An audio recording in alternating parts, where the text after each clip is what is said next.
A continuación hablaremos sobre el placebo en la investigación y la asistencia clínica. La palabra placebo proviene del verbo latino placere, que significa complacer, y este hace referencia al deseo y la voluntad de las personas que buscan el cuidado y la ayuda del médico para ser curados. La historia de la medicina tiene varios ejemplos de cómo la historia del tratamiento médico es la historia del placebo, debido a que a lo largo de los años las personas buscaban en los medicamentos un arma mágica para curar la enfermedad. A través de los años se han contabilizado que se crearon alrededor de 4.785 drogas y se han realizado 17.000 prescripciones, de las cuales se estima que todas fueron efectos placebo. El diccionario de la Real Academia Española actualmente define el placebo como una sustancia que, careciendo de un efecto terapéutico, produce un efecto curativo en el enfermo si éste la percibe convencido de que esta sustancia realmente posee dicha acción. Esta definición de placebo se ve bastante limitada al uso de medicamentos, pero puede ampliarse en otros ámbitos, expresándose así como cualquier procedimiento terapéutico que objetivamente no tiene acción específica para el proceso patológico en tratamiento. El efecto placebo se define como el significado simbólico de un tratamiento o intervención terapéutica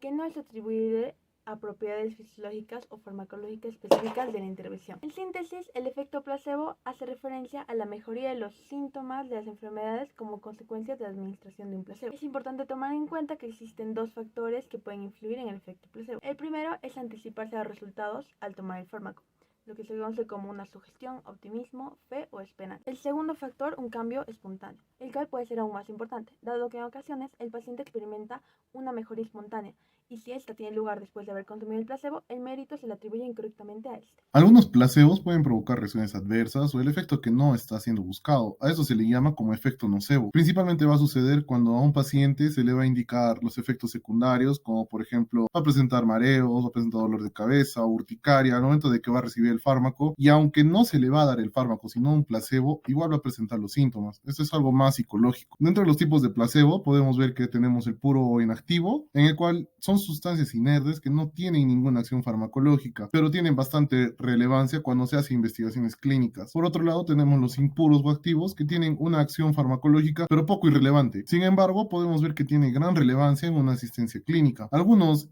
tipos de placebos inactivos, por ejemplo, pueden generar algunas reacciones alérgicas como la lactosa. No se da en todos los pacientes, pero es una sustancia inerte. Luego tenemos las características farmacológicas del placebo. Va a depender de tres principales ítems. El primero, que es el paciente, en el cual podemos ver su personalidad, estrés, ansiedad, confianza, sus expectativas, creencias, la enfermedad que tiene y el estado de salud en que se encuentra. Luego podemos ver al médico, en el cual depende mucho de su personalidad, su prestigio, la atención que va a prestar, la capacidad de convencimiento que tenga, la expectativa de la eficacia del fármaco y finalmente la intervención, en el cual vamos a poder ver la vía de administración, el sabor, el costo, la prescripción con receta. Se ha visto de que los fármacos que son de color azul tienden a ser, entre comillas, más eficientes que un fármaco de color rosado. Esto es algo muy psicológico que va ligado al placebo. De igual manera, podemos entender que el placebo pierde eficacia cuando hay una administración múltiple de varios placebos. No existe una explicación como tal para determinar, entender cómo funciona un efecto placebo, ya que este no tiene una base psicofisiológica, ya que no se entiende cómo una sustancia que es inerte puede producir un efecto beneficioso en el cuerpo.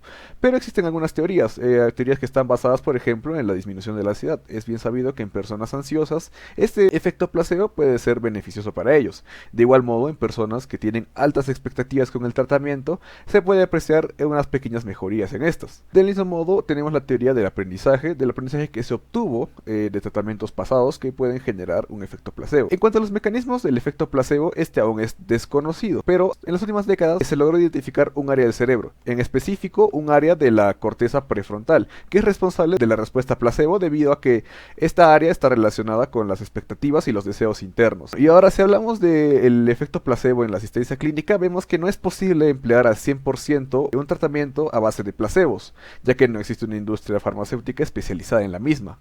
Pero sí se utilizan dentro de la asistencia clínica, por ejemplo, para tratamiento de molestias vagas, fatigas o problemas que reflejen una existencia de problemas sociolaborales o personales. El placebo en la asistencia clínica. Habitualmente los médicos evitan el uso deliberado de los placebos porque un resultado decepcionante puede deteriorar la relación médico-paciente. Además, el médico puede malinterpretar la respuesta del paciente, creyendo que sus síntomas no están basados en una enfermedad real o que son exagerados. Ahora vamos al punto de que el placebo en la investigación clínica de nuevos medicamentos. El placebo se utiliza, por tanto, con mucha frecuencia, como un grupo de control de evolución del trastorno, y se considera que los resultados obtenidos tras su administración muestran la eficacia mínima que debe superar cualquier fármaco activo.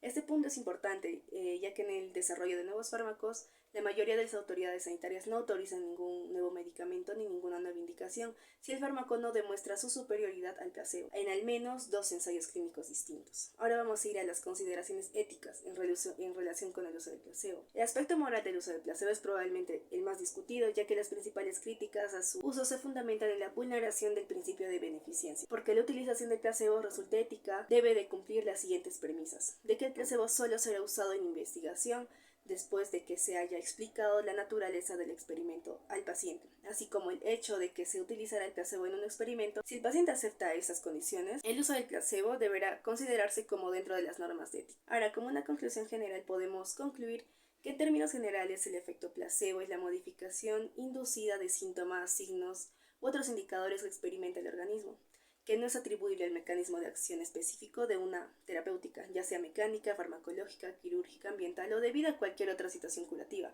Pero no debemos olvidar que los mecanismos a través de los cuales se lleva a cabo este efecto aún han sido esclarecidos. Gracias.